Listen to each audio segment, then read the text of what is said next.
What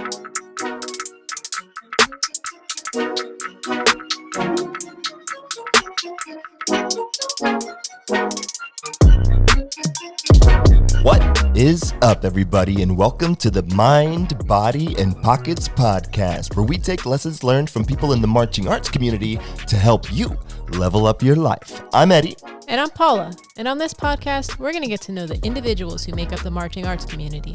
They'll share their experiences in and out of the activity and the mental, physical, and financial lessons they've learned along the way. And today's episode is all about the mind. Today's guest is a composer, arranger, and music educator who grew up in Belton, Texas. He marched in the Cadets Drum and Bugle Corps from 1995 to 1998 and was an original cast member of the Tony and Emmy Award-winning show Blast. He toured with the company for nearly 5 years as a performer, conductor, and supervisor. He's been a brass instructor and caption head for so many world-class drum corps, including Blue Knights, Santa Clara Vanguard, Blue Stars, Madison Scouts, and the Oregon Crusaders. He's currently the brass arranger and brass caption supervisor for the Pacific Crest Drum and Bugle Corps. He's also the music composer and arranger for the United States Air Force Heritage of America Band. We can't wait to hear his story and how his mindset got him to where he is today, so please help us in welcoming to the podcast, Staff Sergeant Brad Green. Brad, man. What's up, guys? What is up, brother? How are you, my friend? I'm doing great. Thank you for having me on the podcast. This is awesome. Well, I kind of want to start in New York because that's where I met you, but Yeah. I want to go way back and let's go to the beginning, man. Texas. You're from Texas. What was that like? And how did you actually get into music? Good old Texas, great state. Man, where to start? So, as the intro alluded to, I was from Central Texas, born in Temple, but raised and went to high school and whatnot in Belton. They at the time we were a 4A high school band. So at the time that was the second largest kind of school they had. Since then, Texas has gone on to 6A and everything's bigger in Texas. We were 4A and I signed up for band in junior high. I'm not sure why, because I was doing more singing at the time. Like I had a really good friend he and I were best friends, and we were really into the Beach Boys, and he and I used to just listen to Beach Boy albums, and we would memorize them, and then our classmates would ask us to sing to them at like the last day of class every year. And it's one of those things where we never ever prepared for it, so we would start singing, and sometimes we'd both sing the harmony and sometimes both sing the melody, and it was never great, but it was fun. And Richard has gone on to be, man, that guy is he's a professor in music, I think up in Wisconsin, up somewhere in the cold states in the Midwest. And he is just a phenomenal teacher, still smart, and followed the vocal dream. And somehow I jumped off the singing train and jumped onto the band train and picked trombone, mainly I think because, well, there were a couple reasons. One was my best friend told me the day that we were going to pick instruments that he was going to pick trombone. And so I picked trombone. And then later on the bus ride home, he told me he picked trumpet. Oh, man. Wow. Shady. So he ended up making a bunch of friends, and then nobody talked to you because you played the trombone. I was in the trombone section.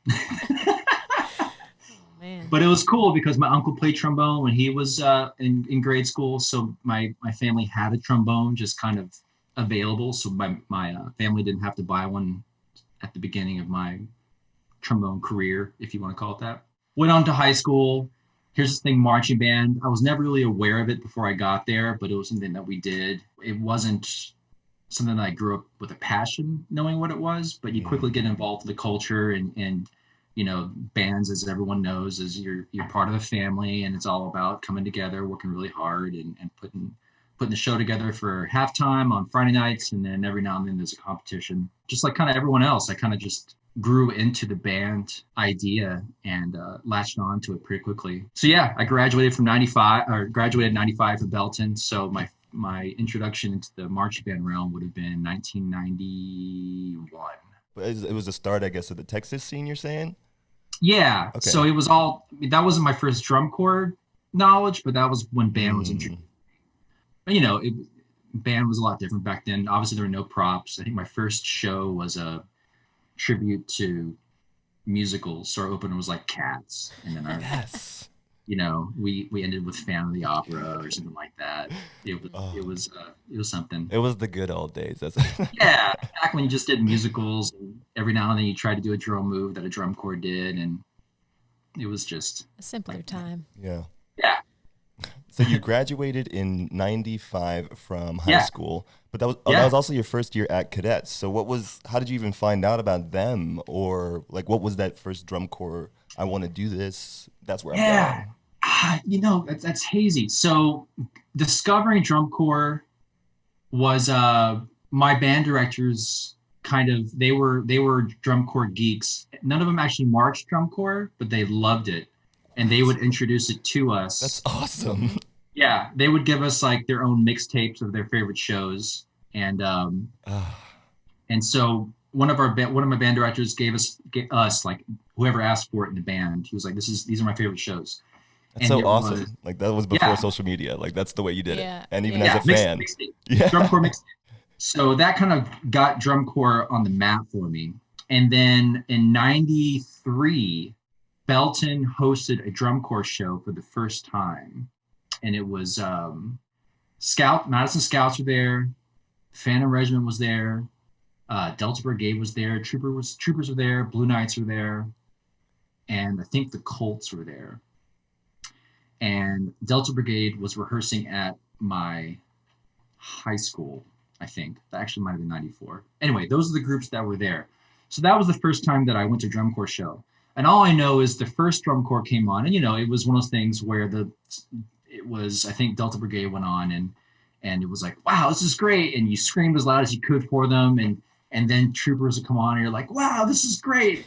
They're throwing rifles higher than I've ever seen before, and they just kept going, and then Colt would come out, and then Blue Knights would come out, and then all of a sudden the Madison Scouts come out, and that was Strawberry Soup.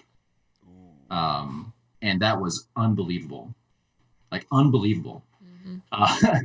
And then Phantom Regiment came out, and that was unbelievable. And that was, I've talked about '93 being in other discussions being an epic year for drum corps. I wasn't lying. Like, especially with those two drum corps, it was, you couldn't believe it, the first time you saw it. So that was what introduced drum corps to me.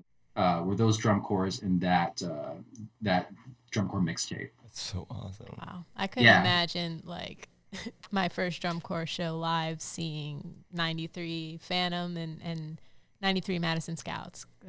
Must have just been, it was amazing. Incredible. It was amazing. Yeah. I was so hoarse after that. Just, it's amazing. Yeah, band nerd. I love that. I know. And it's so cool because as you were mentioning things, I was finding little moments in your life that seemed small at the time, but made a major shift in your life. Like even the trombone friend you had saying, yeah, I'm going to go for trombone. And you were like, all right, let's do it. And then he actually didn't. But that changed the trajectory of your life for ever. There are a few things that happened in high school that affected my life later. Obviously playing the trombone was one. I actually auditioned for drum major. And according to my friends, I was supposed to be the shoe-in both years that I auditioned. The first year I auditioned, I didn't end up auditioning because I ended up getting sick all that week. So I didn't audition. And then the second year, they're like, all right, this is it. You're going to be drum major your senior year. It's coming. I guess I was chewing gum during the audition. And that's all anyone would say to me afterwards is, we could see you were chewing gum. We could see you were chewing gum. And I was like, yeah, I was chewing gum. What's the big deal? Well, I guess that's disrespectful. Yeah, you guys know. Yeah, that's like band Don't chew gum rules enough. 101. Don't chew gum. Just don't chew gum, Yeah. So I wasn't drum major anywhere through high school. Those little events will set up, motivations for things to happen later on in life. At least for me.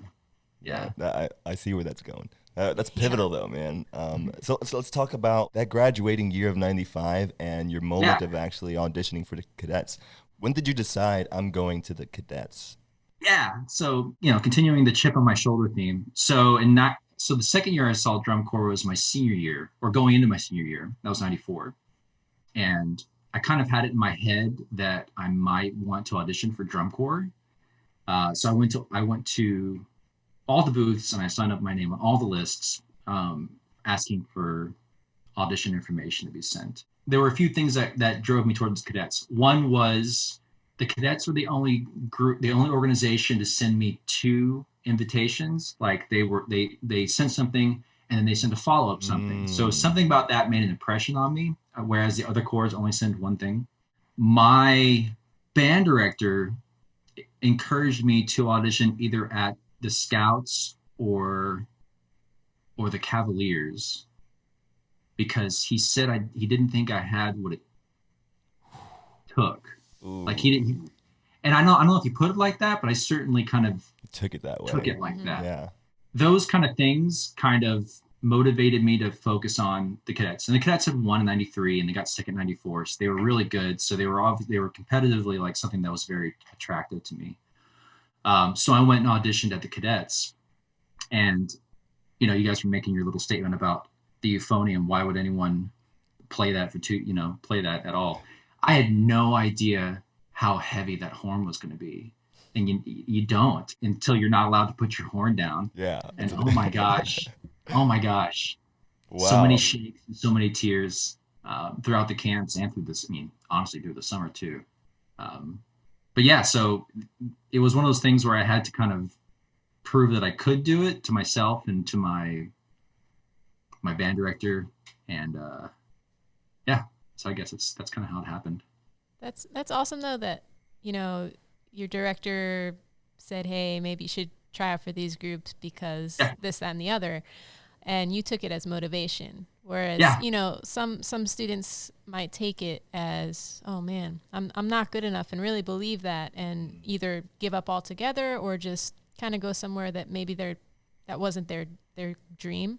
Sure. So, we have talked about this before as a teacher, how important it is to choose your words correctly. Like really be aware of what you're saying, and that you hold this power that you can funny. Either motivate somebody or crush their entire world and change the course of their life. So and as I get older and look back on the things that I've said to my students, you're exactly right.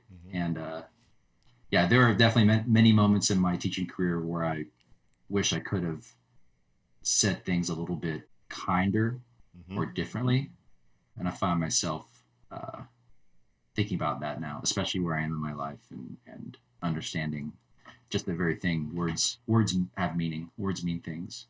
But honestly, he might have been right, because my first year in drum corps, I was not good. I was also surrounded by the last Garfield cadet, Daryl Pemberton, who it was his 8th year in the drum corps, and he was on one side. And then I had Chris Campbell, who was the second year wonder, and he was on my right side. And all summer, they let me know just how bad I was. You were that guy. Every day. Oh my gosh. Man. That's hilarious. Shout out to those guys. Daryl Pemberton. Wow. Oh, man, that's hilarious. So you had to figure it out pretty quick. Oh my gosh. I was so that guy. But I figured it out. 96 was much better, but 95 it's a big haze, mainly because I was just crying all the time, so I couldn't really see anything.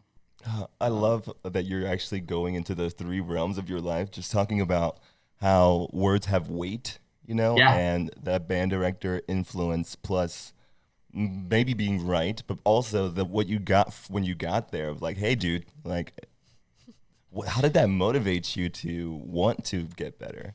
I don't know. It's one of those things where it's, back then we didn't have cell phones, and, you basically had to wait in line for the payphone. And sometimes there was a long line. So at some point you kind of had a sense of, you can't quit. You could quit, but that wasn't really, you didn't quit. That rarely happened. And so you kind of just had to figure it out. And it's a little harder sometimes to quit than to, It was, because you're basically, once you got on the road, there's no and cell everyone phone. knew it, the staff knew it, the members knew it. Once you're there, where are you going to go? You really going to leave right now? And it was just kind of, you just pushed through it. And that was I think that was one of the things that, I learned, and obviously everyone learns when they're in drum corps, is you have to, you wake up, you do what you got to do, and how you handle your time and how you handle your business will ultimately determine how your summer goes. And I felt like my whole first year, I was just trying to play catch up because I didn't have the time management thing, even the concept of time management. I just didn't have it yet. And then my second year, I went into it knowing what I had to do in order to make my time management more successful, like understanding the concept of dot book and why it was important and how to make that a successful aspect of my marching career, and understanding what I needed to bring and what I didn't need to bring, and how to handle breaks so that they were setting up the next blocks that were coming up. And once you kind of figure that out, it makes your summer just so much more enjoyable. But you have to have a serious paradigm shift to really understand that the prep into setting up your summer makes that summer better, not necessarily doing it while the summer is happening. And I think that's something I took with me, and I kept trying to teach that to my students through the years. Is it's not what you're doing now, it's what you did to prepare for the moment. And the longer you take in getting the preparation done, the longer it's going to take for you to enjoy your summer.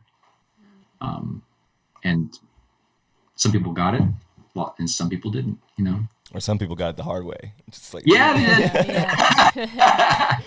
Oh Yeah, they man, did. I Just like remember I did. teaching with you, and I think you already made that mental shift once we taught drum corps together at Madison Scouts, because that year, and you had been there for a few years already. I remember you writing on your wrist, "Be nice." Be nice. Yeah, be nice. And Yeah. that came in handy. Yeah, you got one of my best years as far as me handling my emotions. I think all the years leading up to that, it was, again, chip on my shoulder, trying to prove something, just trying to make everyone get on this, at least from my perception, just getting everyone on the same page from where I was at. Not that I was completely right, but at the time, I'm sure I thought I was 100% right, because I was, in my 20s, and everyone thinks they're right when they're in the 20s. Well, I guess that was in my 30s too. But yeah, well, you learned. Yeah, eventually, it took me a while. Yeah, and that's okay. Yeah, and it's interesting. I chilled out and I was nicer, and that was one of the best, if not the best, horn line of my caption head career. Spending 5 years with the same group, year after year after year, building up the program, and then having all these great teachers. And then the students were all also teachers because they stayed with the program and they understood how it worked.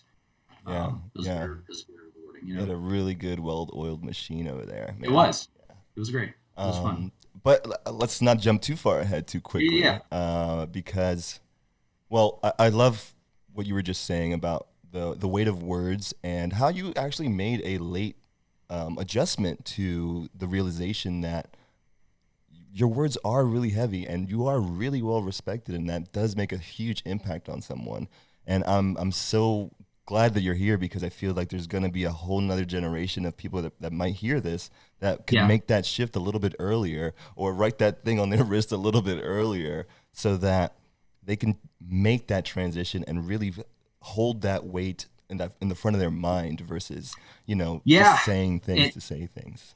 And totally. And what's funny is I remembered it that year, but then I forgot it the 2 years after, which we can get to. We don't have to go into it right now. So actually, let's go back a little bit, because you talked about your first 2 years of the cadets and the euphonium years, and that second year of euphonium, you were actually like, okay, I'm gonna do this. What actually sparked that, rookie year to second year of, I want to make this shift for this year? And how did that lead into the drum majors audition? I think I just got a little older. In 95, I also started going to the University of North Texas. And it was interesting. My cadets years and my North Texas years were in sync. They were just, North Texas was fall, spring, and cadets was in the summer. Wow. So cadets, my first year happened before I went to North Texas. So I had this maturing aspect that drum corps does my first year of drum corps. And then I went to North Texas, and there were a lot of people that were in the Green Brigade marching band that were also drum corps people. A lot of Madison Scouts, a lot of Phantom Regiment. I think I was the only cadet at the time. And then there were a couple of other drum corps recognized, but predominantly Phantom and Madison were represented. And so there was a somewhat of an unspoken respect if you marched drum corps, at least for the marching band thing. And so I kind of came into it with a sense of having some experience. And so because of that, I auditioned for drum major at North Texas. And I think because I had drum corps experience, that set me up not only for the maturity, but also to show that I have maybe some proper skills to get the job done. I then got drum major at North Texas in my second year being there. And then because I was drum major at North Texas, I was able to send the cadets a videotape of me conducting that college marching band, which that name, North Texas has a pretty good name when it comes to these music. Absolutely. And so I was able to submit that to the cadets, and they were like, oh, okay. So it kept like my summer would play off and it would improve my North Texas, and then North Texas would improve my summer, and then my summer would improve my North Texas. So it had this very symbiotic relationship of allowing me to kind of take on responsibilities that involved leadership within the band and with anything that was musical and had some sort of leadership role, like Phi Mi Alpha Symphonia or any sort of extracurricular activity that was directly involved with the band or with other smaller organizations that revolved around it. So yeah, so they both helped each other. And because of that, they both allowed me to be drum major for both organizations, which was, at least for me at the time, big honor. I was happy and proud to do that, you know. I like that, you know, it didn't work out in high school, but you didn't give up at it. You kept going. I'm going to get this. And then took it up to, you know. The highest of levels. Exactly. Like that, I'm sure that band director was with the most iconic drum major close-up in the history of DCI, in my opinion. It's a good one. Yeah, it's pretty awesome. I couldn't believe it when I saw it. I didn't know I made that face when I was conducting. But what was that? Let's talk about that. What song? So that was 1997. That was the closer. And honestly, it was what they call a toilet bowl, which was basically a bunch of circles that would rotate in different directions and created all this cacophony. And then Jeff took the ends and just pulled it apart into a big arc. Shout out to Jeff. They arrange it so that you're playing major chord, and then it goes down to the tritone, and it comes back up to the major chord, and then bump, bump. And so really all that was happening right there was I was singing the part. Like I was singing. Or yelling. Or yelling I was very yelling, intensely. But I didn't realize I didn't realize that was what my face was doing. I would generally sing. Like, you know, part of the thing with drum major time delay is you have to figure out, at least for me, I had to figure out how to sync up my hands and with what I was hearing and being slightly ahead. And so I would develop certain ticks, or not ticks as in mistakes, but like certain sort of things that I would do to help me get a reference of time and then conduct ahead of it. And sometimes I would sing and I would conduct ahead of what I would sing. And sometimes I would literally chomp my jaw like a metronome, you know, like with my teeth. And then I would conduct ahead of my teeth, which probably didn't do great things for my dental. So far, so good. Nothing's cracked yet, but it's definitely a habit I had to break. It took me a while. Like I kept chomping my teeth through blast when I would conduct, and Mark Whitlock actually called me out for it. I had to like teach myself how to not do it. But that's all I was doing at that time, was I was just singing, and somehow there was a camera down there that got turned on, and they caught that moment. And I'm sure the visual guys were not too pleased, because although it was an epic moment for me, it was like the best part of the show visually, well, except for the end of the opener. And there's the close of the drum major, and it's like, oh man. Oh no. I remember meeting you and being like, oh, it's Brad. That's the guy from the video with the, you know. And I was very big in like cadets history and just really knowing the shows and the people and the soloists and the drum majors and just all that. I was really into that for some reason. Mm-hmm. Yes.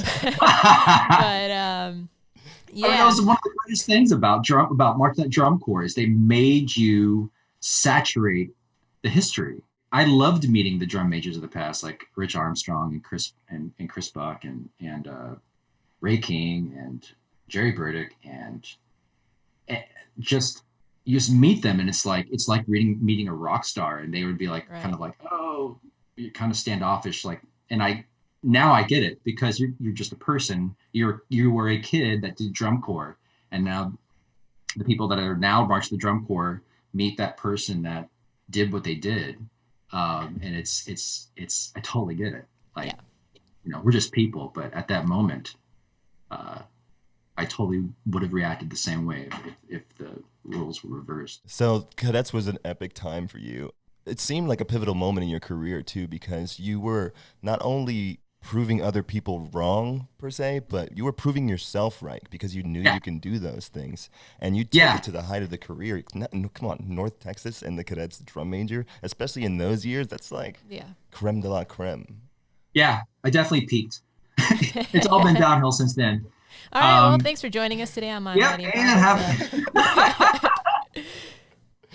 Oh, it was great, and I'm again super proud of that time in my life. And it definitely set some foundations and put in some work ethics and concepts that I still, good and bad, that or positive and negative, or things that I hold on to and things that I should let go of, that those were in those years. I think that even the way that I teach or the way that I taught throughout the 2000s and the early to mid this past decade, how I approach teaching brass as far as being brass caption head, there's a sense of energy and emotion that comes with the pedagogy that I think I learned when I marched. And so, but I didn't really realize it until later in my life, in hindsight, seeing and remembering how I felt when I marched, and then remembering how I felt when I taught, and noticing the correlation between those things, and then going, oh, that makes total sense. I felt like this when I marched, and then I got better once these things happened. And that's how I treated my horn lines too. And sometimes it yielded things or moments that I'm really proud of as far as their performance is concerned. But I kind of wonder sometimes, could those moments still been that impactful? And perhaps if I just been a little bit more chill in my approach, would those things still have happened? But But the time that you were marching, though, I feel like, I wasn't there. I was killing it in high school, but and middle school. But anyway, that was an intense time at the Cadets, I would say. Can you get into that a little bit? I would say it was the beginning of the transition. So, the 80s and the early to mid 90s cadets were kind of known for their work ethic. No one worked harder than the cadets, and no one really worked longer than the cadets. And it was one of those things where that was their motto, and that was just how they approached it. There was also a culture in the drum corps of, it didn't just happen on the field. That sort of, it always happened. If you were eating with excellence. If you were showering with excellence. You're always focused on doing everything throughout your day as good as you can. And everyone around you, not just staff, but all the people that marched before you that are still marching with you, they're also on you as well. So it kind of, it's a culture that they fostered from the 80s and that carried through the 90s. And I can't really speak to how it's evolved since after I aged out, but definitely that was there heavily. But also there was a transition with the drum corps. I think more people started coming in from throughout the country than maybe the beginning, because I think a lot of people were from basically the area that marched Garfield. And then as the drum corps community got bigger and bigger and bigger, people began to come in. The quality of education increased, so you didn't get yelled at quite as harshly as years went on. The ethics of drum corps improved, but it was definitely a transition period throughout the 90s and the 2000s of things needing to change within the activity. We hope you enjoyed part 1 of The Weight of Words with Brad Green.